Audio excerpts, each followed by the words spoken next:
Bonjour tout le monde, bienvenue à cette vidéo où je vais parler de l'altruisme. Pour moi, l'altruisme, c'est l'art d'être bienveillant face aux autres tout en étant bienveillant face à nous-mêmes dans le respect de soi et des autres parce qu'on ne débordera pas dans le sacrifice. Et à ce moment-là, c'est lourd et c'est vraiment à éviter parce que ça va faire en sorte que votre vie va appartenir aux autres au lieu de vous appartenir. Et ça va faire aussi qu'à un moment donné, au lieu de sentir que vous avez de la valeur en ayant cette qualité-là, ça va vous enlever de la valeur dans votre vie parce que vous n'aurez pas de plaisir, ça va être trop lourd. Alors, je vais démystifier le bon côté de l'altruisme. Alors, je vais vous parler d'une expérience, comme je disais, il n'y a pas si longtemps, où est-ce que j'ai accompagné ma tante dans l'aide à mourir. Et s'il y a un endroit où est-ce qu'il y a besoin d'avoir le bon altruisme, c'est vraiment là. Et il y en a eu tellement. Alors, vous allez voir différentes formes d'altruisme et c'est pour cette raison que j'ai choisi cet événement-là de partager parce que c'est quand même rare que je partage des faits vécus avec vous. Mais là, je trouvais que c'était vraiment la place. Alors, la première chose, c'est que ma sœur Sylvie m'appelle puis me dit « Écoute, ma tante, elle va pas bien. Nous, ça fait 40 ans qu'elle ne fait plus vraiment partie de notre vie. » Mais elle dit « Tu sais, Nicole, elle dit là, elle est à l'hôpital et elle demande l'aide à mourir. Et tu sais, maman, si elle aurait été là, elle aurait aimé ça qu'on puisse prendre soin d'elle parce que ma mère est décédée depuis 1 an maintenant. Alors, elle dit elle peut pas être là, puis je suis sûre qu'elle aurait aimé ça qu'on soit là pour elle. Puis je suis parfaitement d'accord avec ce qu'elle me dit. Et Sylvie, pour moi, c'est l'altruisme. C'est l'altruisme qui, dans son début de vie, a été appelée à prendre soin beaucoup, même de moi, avec ma petite sœur, prendre charge des choses qu'on lui a données. Et à ce moment-là, bien, tu sais, on y va par réaction. On pense aussi que c'est vraiment comme ça aussi qu'on a de la valeur pour les autres. Et on s'oublie. On s'oublie, ça devient lourd, ça devient vraiment où est-ce qu'on a l'impression qu'on sacrifie notre vie pour prendre soin des autres et on n'a pas de temps pour nous de qualité, de prendre soin de nous. Et à ce moment-là, bien, j'ai vu ma sœur tout faire ce cheminement-là et dans cette expérience, je l'avais trouvée tellement belle parce que je trouvais qu'elle avait enfin appris justement à se respecter. Elle était là dans les moments opportuns. Elle était super bienveillante dans sa façon d'être comme d'habitude. Elle était présente encore plus que n'importe qui d'autre. Mais cette fois-ci, quand qu'elle le pouvait. Elle n'a pas sacrifié de moments de plaisir. Elle a juste adapté son horaire pour être la meilleure altruiste que je connais dans cette vie. Alors, je t'aime beaucoup, ma petite sœur. Alors, elle me partage ça et c'est la première chose que, pour moi, la définition de l'altruisme. J'arrive la journée avant où est-ce que ça va se passer, puis moi, je suis beaucoup dans le libre arbitre. Je me dis que la personne a le droit de faire ses choix et moi, je dois de le vivre à ma façon, comment je vais le sentir.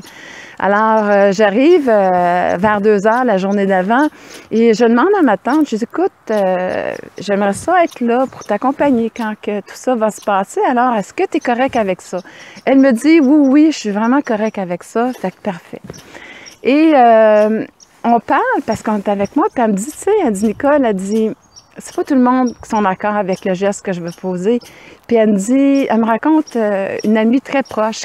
Elle, c'est la religion a pris beaucoup de place. D'ailleurs, c'est une ancienne religieuse et tout ça. Et elle me dit, tu sais, elle n'est pas d'accord avec ce choix-là. Puis je dis, tu sais, ma tante, j'ai tout le monde le droit à sa vision. C'est pas ça qui est l'important ici, c'est toi. C'est toi. Je trouve que tu poses un beau geste d'amour envers toi-même, d'abréger ces souffrances-là qui sont énormes et que tu n'as aucune qualité de vie. Et pour moi, c'est un geste d'amour que tu poses vis-à-vis de toi-même. Je dis, regarde, les animaux de compagnie, pourtant, on les voit commencer à souffrir en fin de vie, on les emmène pour justement les faire piquer pour abréger leur souffrance parce qu'on les aime. C'est cette permission-là que tu donnes. Et c'est maintenant quelque chose de très important qu'on se donne la permission et qu'on a accès. Et tu as assez d'amour dans ta vie pour le faire. Donc, en tout cas, pour moi, c'est ma vision. Je la partage et là, je sens que ça lui fait du bien parce qu'elle est en accord avec ce que je viens de dire aussi. Donc, ça l'apaise un peu. Comme en effet, elle a dit, elle n'est pas là la journée même, mais elle lui fait un merveilleux cadeau et c'est une partie de l'altruisme et c'est pour ça que j'emmène cet événement-là. On a beaucoup de musique de la part des chers écureuils. Alors, parce que j'ai décidé, comme on parlait de la mort, de choisir un lieu où il y avait plein de vie. Parce que je trouve que c'est vraiment important. Pour moi, quand on part, c'est une autre vie qu'on prend. Donc, c'était très symbolique pour moi, cet endroit-là. Alors, elle arrive le soir et cette personne-là vient. Elle vient et elle récite des chapelets avec elle, ce qui va beaucoup, beaucoup dans la croyance de ma tante et dans ce qu'elle faisait aussi. Alors, vous voyez, elle a montré beaucoup d'altruisme parce qu'elle est venue prendre soin de ma tante dans ses croyances. Elle n'a pas eu à sacrifier une valeur qui était importante pour elle, une croyance qui était importante pour elle. Elle a tout simplement été dans sa valeur à elle et ils ont eu un super de beau moment ensemble. Et vous voyez, il n'a pas besoin, quand on est altruiste, de sacrifier quoi que ce soit. On a juste besoin de se respecter parce que c'est notre système de valeurs. C'est ça qui va faire en sorte qu'on va placer l'altruisme à la bonne endroit. Et cette personne-là, elle était vraiment à la bonne endroit dans le respect d'elle-même, tout en respectant la décision de ma tante, même si ça n'était pas en accord avec cette décision-là. Alors, la journée avance et je commence à voir des signes chez ma tante, tu sais, qu'elle résiste au sommeil, elle commence à s'agripper au barreau.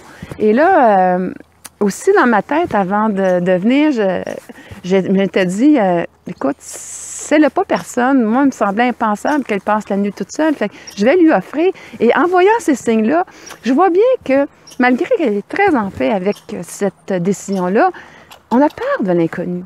Et elle montre ces signes-là en résistant au sommeil, en s'agrippant à la vie, au barreau. Alors, je lui pose la question.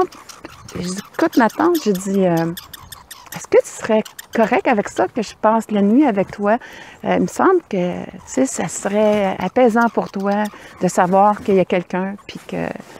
Alors, elle me dit, oui, j'aimerais ça. Fait que, vous voyez, je donne toujours dans le respect, puis elle me dit oui, et je ne veux jamais la remercier assez de m'avoir donné l'opportunité d'être le bon altruiste, de lui offrir la meilleure partie de moi-même. Alors, c'est ce que je vais faire. Je vais passer la nuit et en même temps, dans la soirée, je suis tellement contente d'avoir décidé ça parce que on est seul et il y a une personne qui vient et elle vient pour lui poser un cathéter dans le bras pour les injections le lendemain. Et là, ma tante, elle pense que c'est le moment, là, qu'on s'en va l'injecter et que c'est la fin. Et là, une chance que je suis là pour dire, non, non, ma tante, c'est pas ça qui va se passer, là. Parce qu'elle est vraiment en panique. Et là, j'ai la chance de l'apaiser et de faire en sorte que, de l'assurer du garde. Ils vont juste installer ça, ils vont cliquer par caméra, justement pour pas te faire souffrir, pour que ça soit fait de façon qu'ils soient capables de le voir, parce que tes veines sont toutes petites maintenant. Et là, je dis, moi, je vais être là, je vais t'attendre, là. Quand tu sors, tu vas voir, je vais être là. Et on va retourner dans ta chambre. Et demain, ça va être comme on a prévu. Ça va se passer demain. Alors, on fait ça et elle revient. Et il y a aussi, tu sais, toute la bienveillance des gens qui viennent le soir aussi lui apporter leur affection. Il y en a qui sont beaucoup plus colleux. Moi, je suis moins. Fait que je trouvais ça beau de voir tout le monde, comment ils vivaient à leur façon, à leur manière. Et elle me dit aussi, elle dit, tu sais, elle dit, j'aimerais ça qu'il y ait telle personne, parce que je ne les ai pas encore vus. Ils ne se présentent pas le soir. Mais la surprise, c'est qu'ils vont tous être là le lendemain matin. Pour elle. Et surtout, elle me dit aussi, j'aimerais ça que Ronald soit là. Je pense pas qu'il va venir. Puis Ronald, c'est son ex-conjoint. Ça fait 40 ans, au-dessus de 40 ans, je pense qu'ils sont séparés et tout ça. Mais j'aurais aimé ça qu'il soit là aussi. Alors, on passe la nuit ensemble et je sens qu'elle elle me regarde, tu sais, quand elle a un petit peu une crainte de tout, elle se réveille, elle me regarde, puis tout de suite, je sens que ça l'apaise de savoir que je suis là. Puis elle se rendort. Et je vous dis, là, elle dort 10 heures d'affilée, vraiment, à un point tel que je me dis, donc, est-ce que ça l'a fait une différence, tu sais, que je sois là ou pas? En même temps, je suis très contente d'être restée. Mais je me pose tout simplement la question. Bien entendu, la vie va me répondre. Mais il faut faire attention. Et j'emmène cette expérience-là pour faire attention. Parce que le lendemain matin, ils viennent prendre soin de ma tante et moi, ben, je me retire pour leur laisser la place. Et là, ben, je dis, bon, je vais aller prendre un petit muffin. Alors, j'arrive pour descendre, mais je prends pas le même chemin que d'habitude. Et je me perds littéralement. Et là, au bout de 10 minutes, je dis, bon, ben, écoute, je vais retourner et je vais voir ma tante. Je n'ai pas averti avant de partir, donc je vais revenir. Et là, j'arrive et il y a déjà 2 personnes qui sont arrivées, qui prennent soin d'elle. Mais par contre, quand elle me voit, elle dit, « Nicole, je t'ai cherché. » Et là, je vois mon ego qui passe et qui me dit, « Hey, gars, non, t'as pas fait bien ta job, hein? » Tu sais, dans son exigence absolue de la perfection. Alors, là, j'étais là, je dis, « Oh non, toi, tu te tasses. Tu te tasses. » J'ai posé une question à la vie. C'est sa façon que, oui, j'ai suivi une intuition, mais elle était nécessaire que je me perde parce que quand je suis revenue, j'ai bien vu que ma tante, elle m'a cherché et ça me disait, oui, Nicole, ça a été important que tu sois là et ça l'a apaisé et j'avais ma réponse à savoir. Alors, je trouvais ça le fun que la vie, parce que quand on pose une question, si on est attentif, elle lui répond. Alors, tout le monde vient. Et les personnes qu'elle voulait sont toutes là. Et le père de ses enfants, son ex-mari, lui fait le bonheur d'être là. Et ça, c'est le moment le plus touchant. Parce que tout ce qu'il lui dit, il dit juste venu te dire merci. Merci pour tout ce que tu m'as offert dans ma vie, dont 2 bons enfants. Alors, elle est très contente et c'est très émotif parce qu'on voit tout l'amour et toute la gratitude. Et c'est un moment tellement altruiste de sa part parce que ça lui permet justement de faire la paix avec lui-même, avec tout ce qui peut arriver ou quoi que ce soit, elle aussi. Et c'est vraiment d'emmener beaucoup d'amour dans ce moment-là. Et aussi, beaucoup d'amour aussi de voir aussi que je pense à une de mes sœurs qui n'est pas confortable avec la mort et qu'elle n'est pas présente parce qu'elle se respecte assez altruiste par rapport à elle-même de bienveillance, de dire « je suis pas confortable, je vais me respecter ». Et ça aussi, ça fait partie de l'altruisme. Alors, tout le monde vient de dire bonjour et tout ça, les au revoir sont faites et le médecin était venu un petit peu plus tôt, il nous avait laissé la place pour terminer. Et là, je vois un moment où est-ce que il n'y a plus personne près d'elle. Elle commence à se renfermer sur elle, se réagripper au barreau. Et là, je me suis dit, wow, c'est vraiment un moment spécial qui est là et qui est vraiment opportun. Parce qu'il faut que, je sais qu'il faut que je m'avance vers ma tante puis dire, écoute, est-ce que c'est le bon moment pour toi?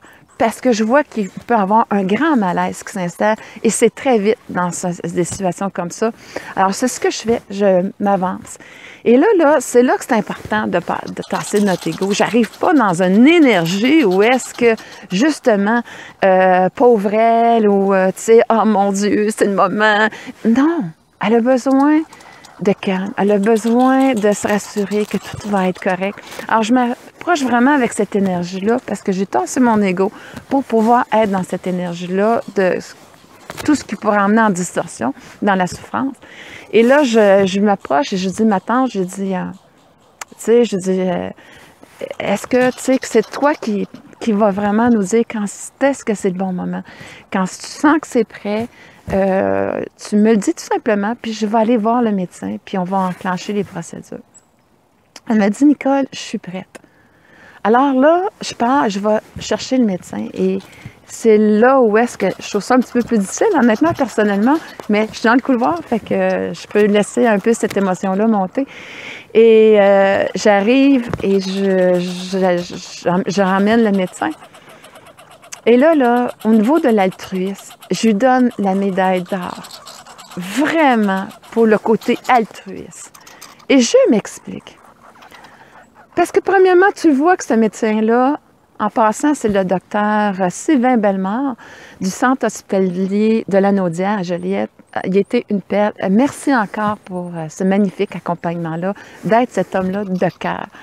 Parce que je le vois qu'il dit que c'est difficile pour lui, puis tu sais, qu'il tremble un petit peu, fait qu'il s'installe parce que, puis tu sais, tu y arrives avec un case avec trois injections qui vont avoir lieu. Et je le regarde faire, puis je me dis, mon Dieu, que c'est un acte d'altruisme parce que je le vois dans sa dualité. La dualité de son ordre de théologie, en tout cas, le roi des normes, et qui dit qu'on doit sauver la vie à tout prix. Et là, il va permettre à une personne d'alléger ses souffrances. Alors, ça va un peu à l'encontre de son code de déontologie. Alors, à ce moment-là, bien, je vois la dualité entre sa valeur personnelle de bréger la souffrance qui n'est pas nécessaire et qui va à l'encontre. Et, tu sais, comme tout le monde n'est pas d'accord au niveau du corps médical, tout ça, il y a un jugement. Et je sais que c'est tout ça qui se passe à l'intérieur de lui. En plus, on est 16. Alors, tu sais, on veut pas, à l'intérieur de nous, c'est le jugement aussi. Est-ce qu'il y a quelqu'un qui juge le geste aussi que je suis en train de poser? Alors, c'est pour ça que je dis, c'est celui qui a le plus haut cote de gestes d'altruisme parce qu'il a quand même un débat intérieur entre son code et sa valeur qui est beaucoup plus grande que le code. Et la véritable altruisme est basée sur un système de valeurs et non pas des croyances ou des règles. C'est vraiment le système de valeurs et le respect en fait partie de ce système-là de valeurs. Et là, ben, c'est pour ça qu'il pose ce geste-là et que c'est offert. Alors, ma tante part doucement et on quitte. Et après, je compte cette partie-là parce que je pense que c'est important, comment balancer, OK? Comment s'emmener dans la bonne énergie au niveau de l'altruisme. Et j'arrive et j'ai une de mes belles-sœurs qui me demande, elle dit, Nicole, comment tu as su, que tu devais rester pour la nuit? Comment tu as su, tout ça? Fait que j'ai dit, écoute, question intéressante finalement, mais je me dis, je vais voir à l'intérieur de moi. Puis oui, il y avait un code de valeur pour moi que c'est important pour la personne de ne pas être seule cette nuit-là, ça faisait partie. Mais je me rends compte d'une autre chose aussi. 10 mois avant, j'avais toute la famille, on avait accompagné ma mère, justement dans ces 48 heures de fin de vie. Et je me souviens qu'à un moment donné, je me disais à la fin, quand tout était fini, je m'étais réveillée en sursaut, je me dis, ah, mon Dieu, c'était ça que ça voulait dire, ce signe-là. Colin, j'ai passé à côté. Je me suis dit, là, je commençais à me taper sur la tête. J'ai dit, mon Dieu, elle aurait eu besoin d'être plus rassurée par rapport à ce que j'avais découvert et tout ça. Puis là, c'est là où est-ce que tassez votre ego. Tassez-le.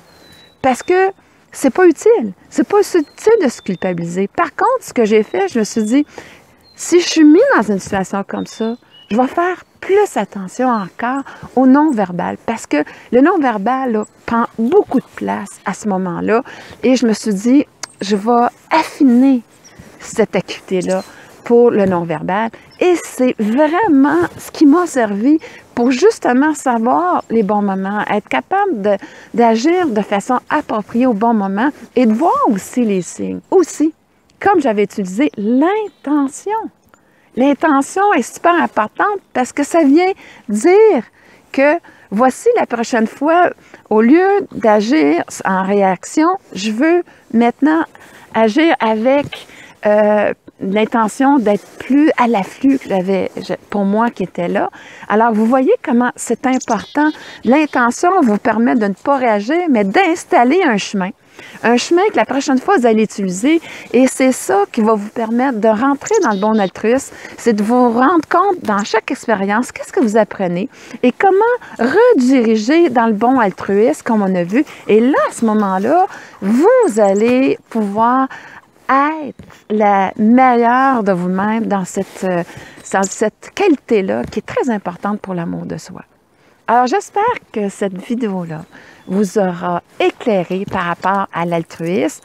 Et comme je l'ai dit, eh bien, c'est vraiment une question de valeur. C'est une question aussi de bienveillance face à soi, face à l'autre, tout en étant dans le respect. Et aussi, on le codifie avec nous à travers nos expériences. On augmente cette ressource-là à l'intérieur de nous tout simplement en regardant d'expérience en expérience comment je peux m'améliorer en tant qu'être altruiste et on fait les corrections et on devient cette merveilleuse personne qu'on est à l'intérieur de nous quand on est connecté dans l'amour de soi. Je vous souhaite que vous offrez ce cadeau-là à vous-même et à votre entourage parce que ça a une très grande valeur. Et vous avez tous cette valeur-là à l'intérieur de vous.